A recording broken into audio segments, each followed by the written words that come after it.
Hi, I'm Bud. And I'm Renee. On this episode, we'll visit castle ruins. Churchill's Museum. We'll visit an abbey from England and discuss these sections of the Birdland Wall behind us. All without leaving the Midwest. So come along with us as we explore Eden.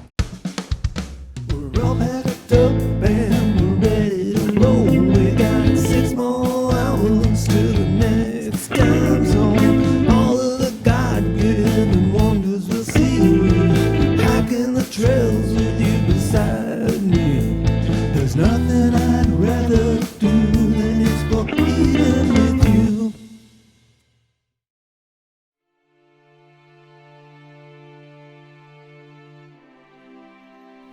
On this stop, we're in the central region of the state of Missouri.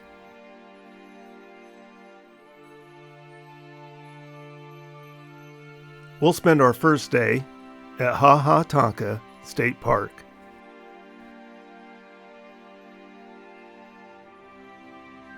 Our first hike is to Castle Ruins. We're parking in the lower parking lot.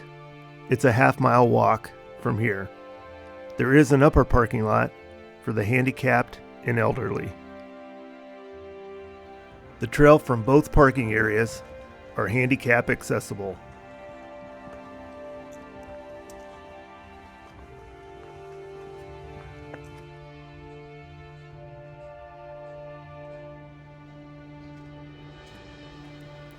The trail will bring you alongside the Carriage House ruins. It then ties into the main trail to the castle ruins.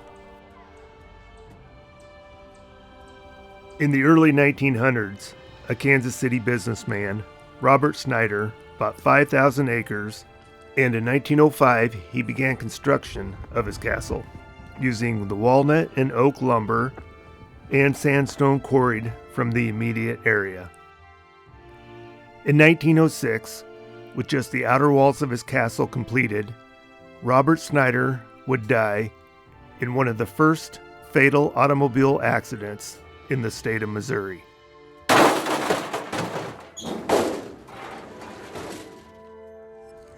It would take Snyder's sons 16 years to complete the castle. In 1922, it was completed and used as a summer and weekend home by the Snyder family. The stock market would crash in 1929 after the Roaring Twenties, and in the late 1930s, the castle was turned into a hotel.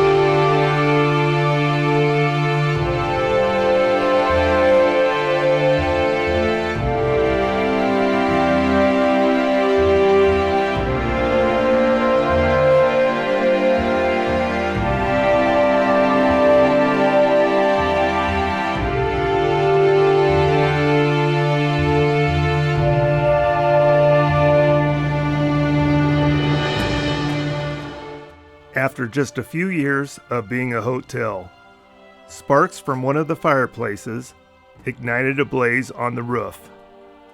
It quickly burnt the building, leaving just the outer walls and the black and white pictures that show us of its grandeur.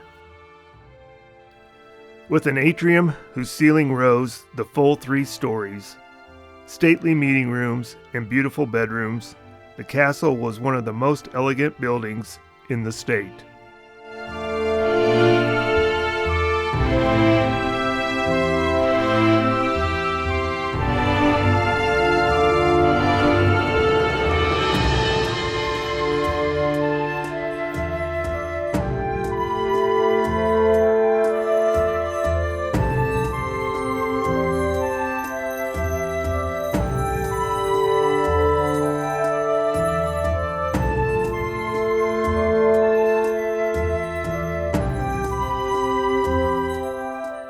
From the castle ruins, you can hike to the quarry where workers extracted the sandstone that was used to build the castle. The overlook at the castle gives you a good view of the Tonka spring that flows into the Lake of the Ozarks.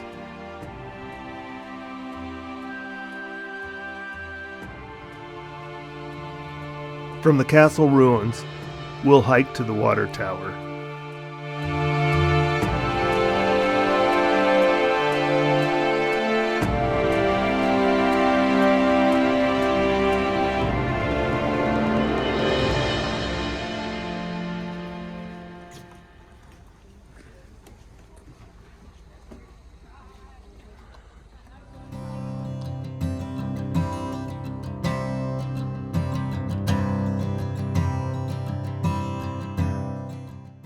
The water tower stands 80 feet tall.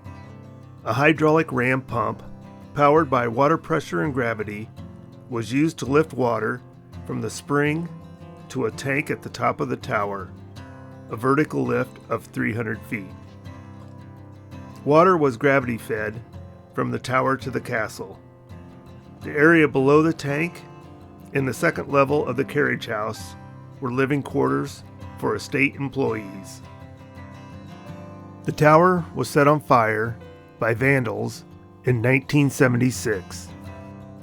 In 1978, the state purchased the castle and grounds and created Tonka State Park.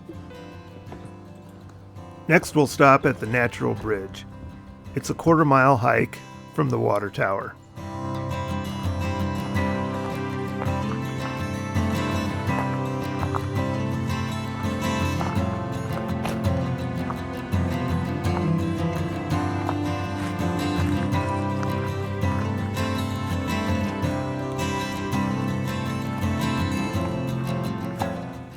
The Natural Bridge is a massive stone arch left behind when the cave system collapsed. It spans 60 feet, is 100 feet high, and 70 feet wide. The road to the castle once ran over the Natural Bridge. Today, vehicle traffic over the top is prohibited to preserve the feature.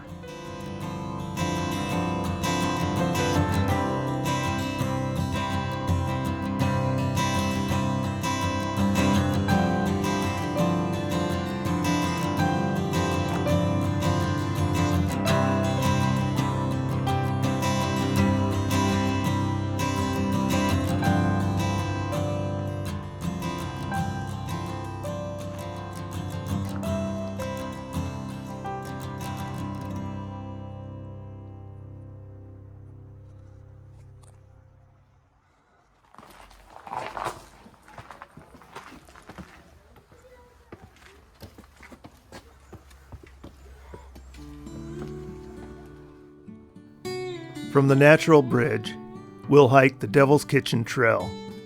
It's 1.25 miles long.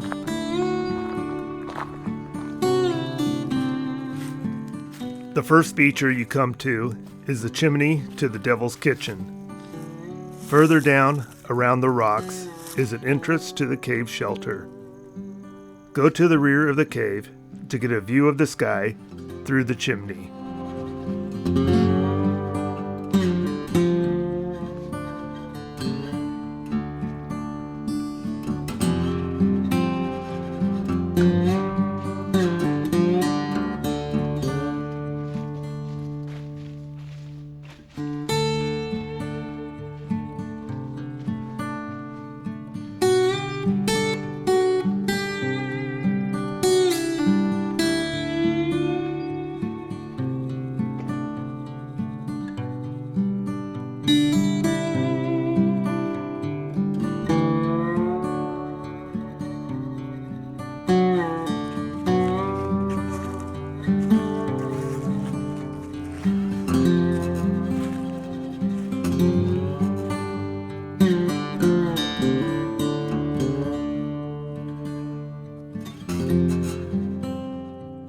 The next feature along the trail is a steep, concave bluff wall known as Devil's Promenade. To reach Devil's Promenade, hikers will step across small gaps in the bedrock surface.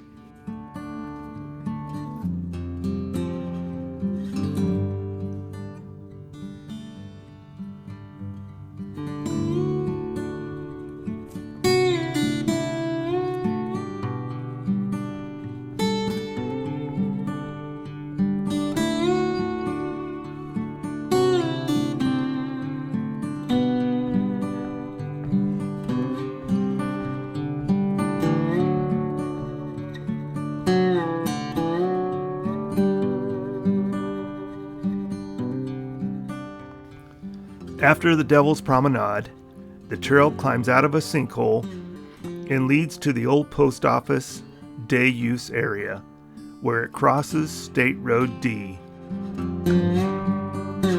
We have followed the Devil's Kitchen Trail clockwise to the Natural Bridge, the Devil's Kitchen, and Promenade.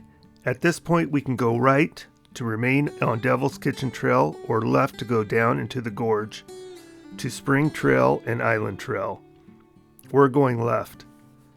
If you do not want to descend and then climb 316 wooden steps back out of the gorge, there is a Spring Trail parking area.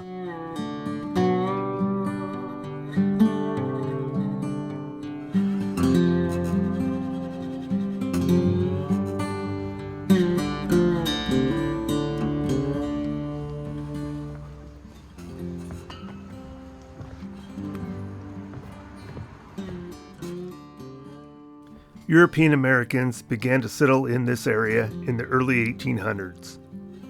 In 1830, a man with the last name of Garland built a dam and gristmill here, utilizing the water's flow from the spring. Garland was linked to a band of counterfeiters that used several caves in the area.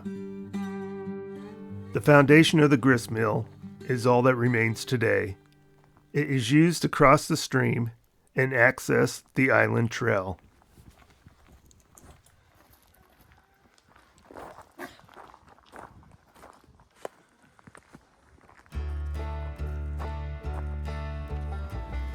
Island Trail is a rugged half-mile trail that takes hikers past Balanced Rock, a large cylinder-shaped dolomite boulder sitting on one end. The trail then leads to the confluence of the Tonka Spring and the Lake of the Ozarks.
From here, we'll make our way across the island, back to the Spring Trail.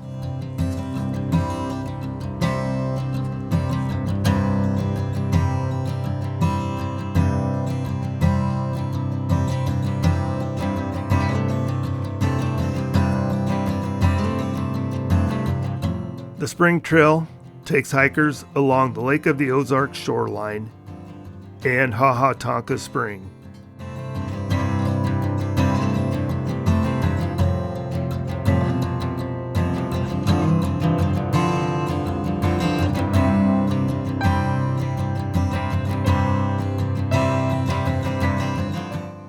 Tonka is supposedly derived from an Osage Indian phrase meaning laughing water or laughing spirit.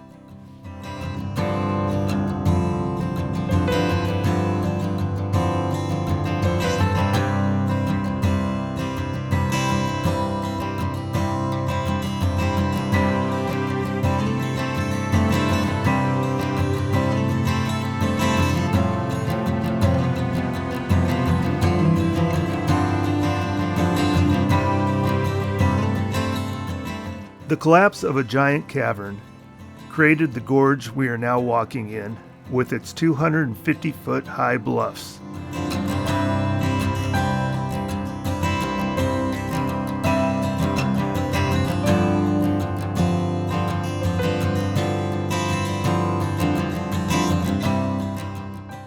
Tonka Spring is Missouri's 12th largest. It discharges more than 48 million gallons of water daily into the stream that flows into the Lake of the Ozarks.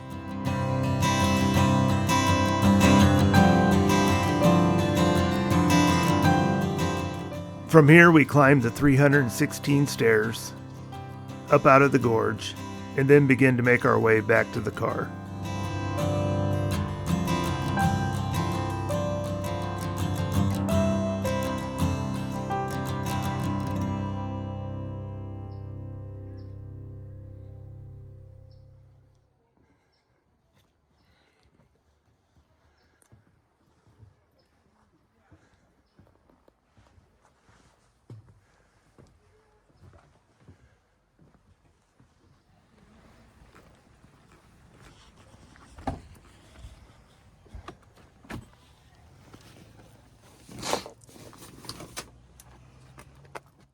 Home for this trip is Lake of the Ozarks State Park Campground.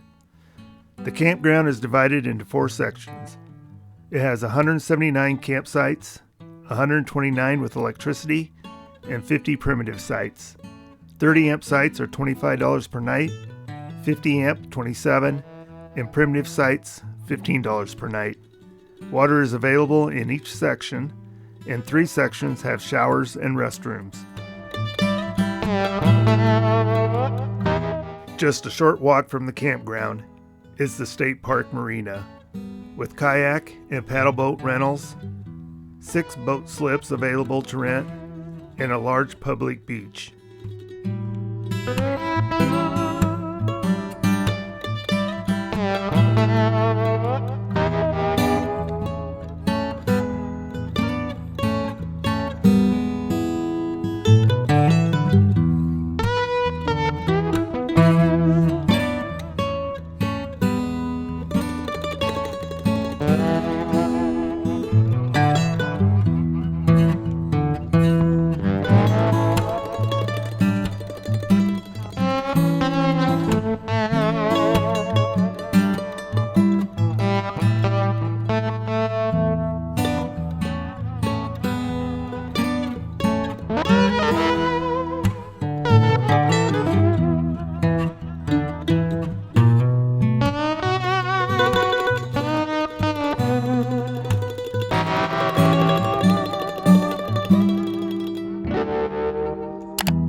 After a full day of hiking, it's nice to kick back and do absolutely nothing.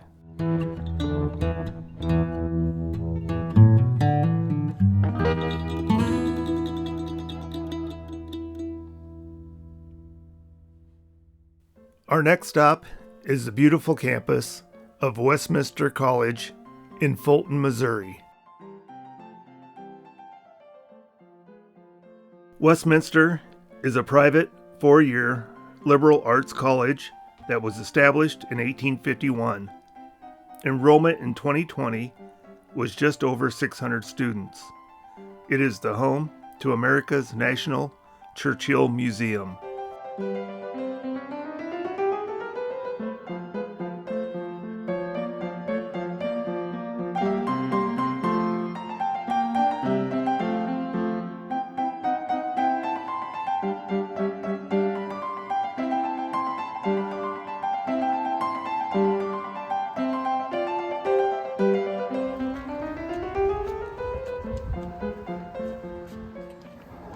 Winston Churchill was born the 30th of November, 1874, at Blenheim Palace. His father was the second son to the 7th Duke of Marlborough. He did not inherit property. Winston grew up with social status but little money. Winston's father was Randolph Churchill. His ancestor was General John Churchill, who made history by winning many military campaigns in the early 1700s. His mother was American Jenny Jerome. Her ancestors fought for the independence of the American colonies in George Washington's armies. In 1895, when Winston was 20, his father would pass.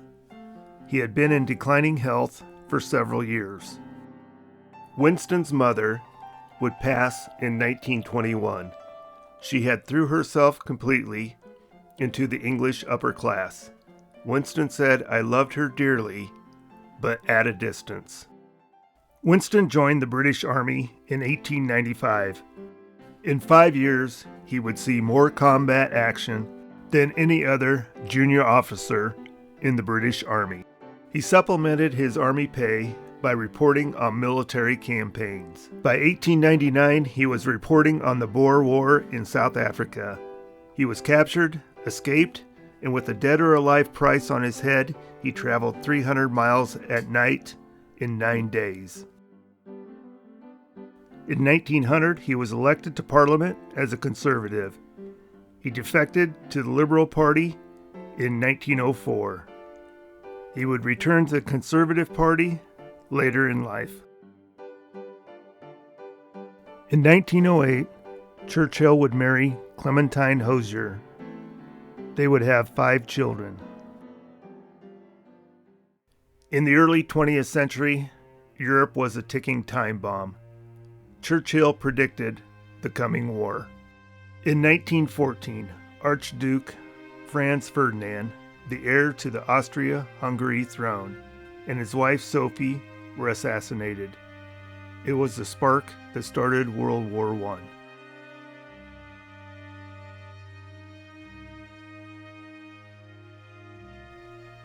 Churchill threw himself at operational details of the Royal Navy. The Dardanelles campaign cost him his position. He was given a token position. Churchill resigned from government and returned to active service in the army. His battalion was placed on the Belgian front. They faced continual shelling, but no German offensive. The battalion was skeptical of a failed politician as commander, but his personality, military knowledge, and experience overcame their reservations. He led by example, often venturing into no man's land on night patrol. A companion said he never seen him fall to the ground when a shell went off or duck when a bullet passed with a loud crack. Churchill would often say, "It's no damn use ducking, the bullet is long past by now." Churchill won and lost elections and held several positions throughout the 1920s.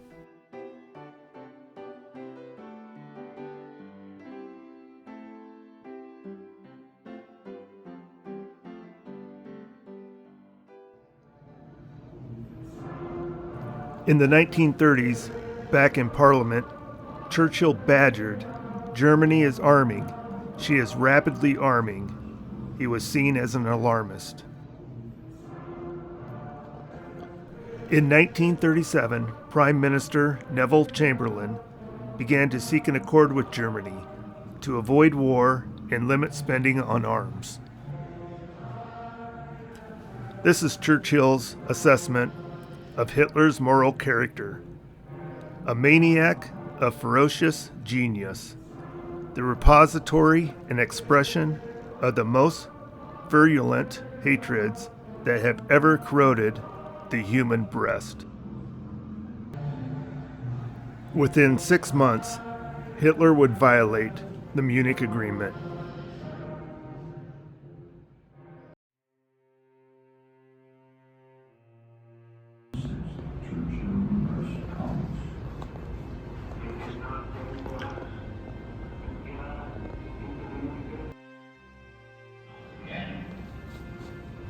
is not even the beginning of the end, but it is perhaps the end of the beginning. Churchill became Prime Minister in May 1940.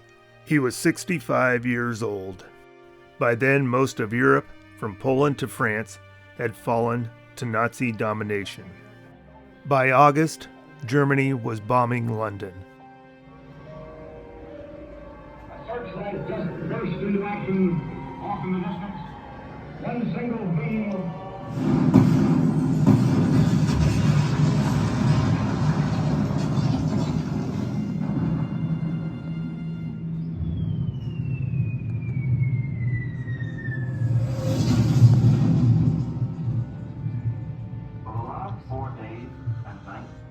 London has been living a strange new life.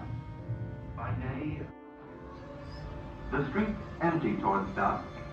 There are people going home from work and people moving out of their homes, laden with blankets.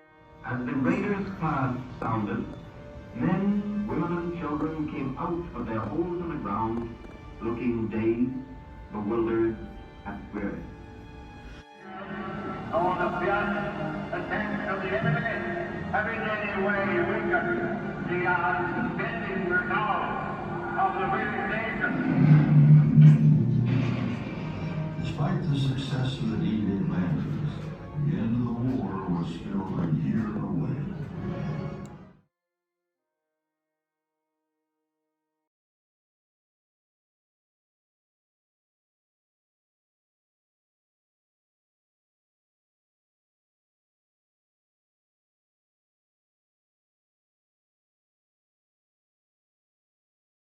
So how did a Churchill Museum end up in Fulton, Missouri? Well, in 1945, Westminster College president Frank McClure told his wife he would like Winston Churchill to give the college annual Green Foundation lecture, but he was sure Mr. Churchill would not accept the invite. His wife responded, "Yes, he won't if you don't invite him."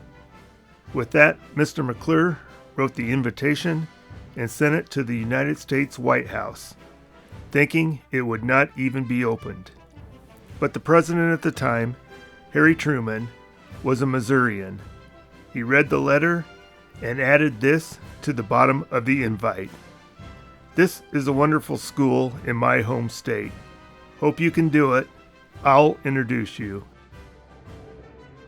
In 1945, after the Allied victory, Churchill proposed a general election in Parliament. General elections had been suspended by Parliament during the war. The last election was 10 years earlier, in 1935. The election was won by the Labour Party, and Clement Attlee replaced Churchill as Prime Minister. Being out of office, Churchill accepted the Westminster College invitation. He spent 2 weeks fishing in Florida, then met Truman in Fulton, Missouri. In the Westminster Gymnasium, Mr. Churchill gave the Sinews of Peace speech, also known as the Iron Curtain speech. Mr. Churchill and President Truman both had ancestors that fought on the American side of the Revolutionary War.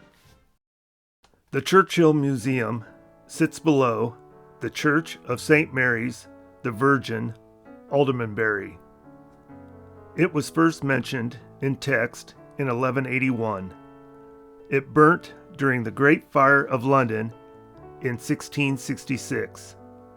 Sir Christopher Wren was commissioned to rebuild 52 churches after the fire.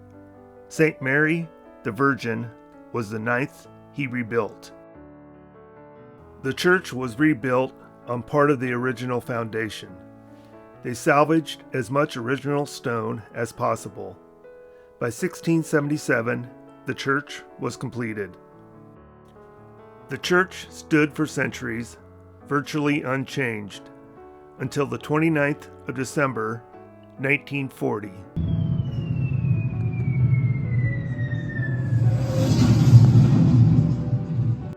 A German incendiary bomb burnt the church again.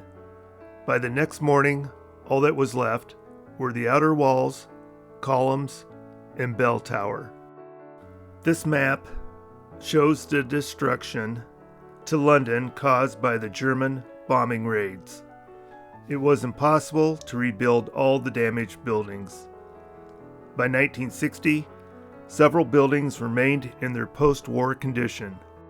The Church of St. Mary's the Virgin was scheduled to be demolished. The college had determined it would construct a memorial for the Churchill visit and speech. Robert Davison, the college's president, had the bold idea to rescue the Church of St. Mary the Virgin from the bulldozer and have it restored at Westminster College to serve as the Churchill Museum. Harry S. Truman and Dwight D. Eisenhower served as honorary co-chairs for the project. It took 4 years to get British, state, and church approval and to raise $1.5 million for the project, which equates to $12 million today.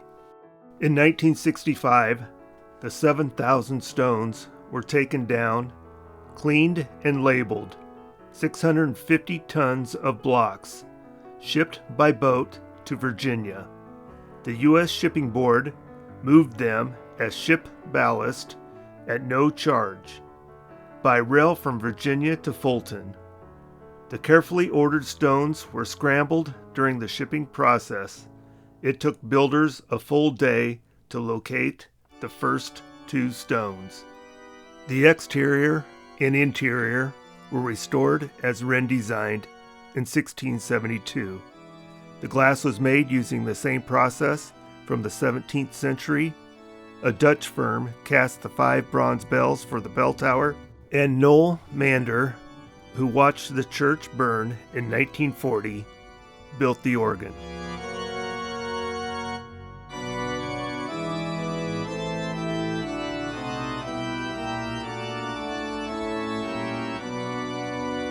Churchill said in 1963, "I'm honored the removal of a Christopher Wren church, largely destroyed by enemy action in London in 1941, and its reconstruction and rededication at Fulton is an imaginative concept."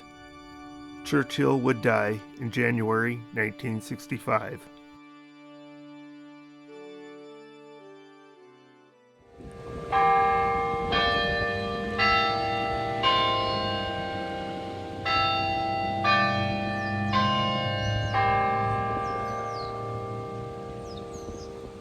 The gymnasium where Churchill gave his speech is just a short walk from the museum. We're going to check it out. These columns are all that remain of the old Westminster Hall, one of the original buildings. It burnt in 1909. They are now used as a symbolic rite of passage. New students walk through the columns toward the school, and graduates walk through going away from the school. The Westminster Gym has seen little alteration since its construction in 1929. Just inside the entry, there's a wall dedicated to the Churchill speech. Churchill gave the speech to a crowd of 2,000 in this gym. A famous line from the speech, "From Seton in the Baltic to Trieste in the Adriatic, an iron curtain has descended across the continent." Our last stop on campus is the Berlin Wall. In 1961, the Soviet bloc began building the Berlin Wall.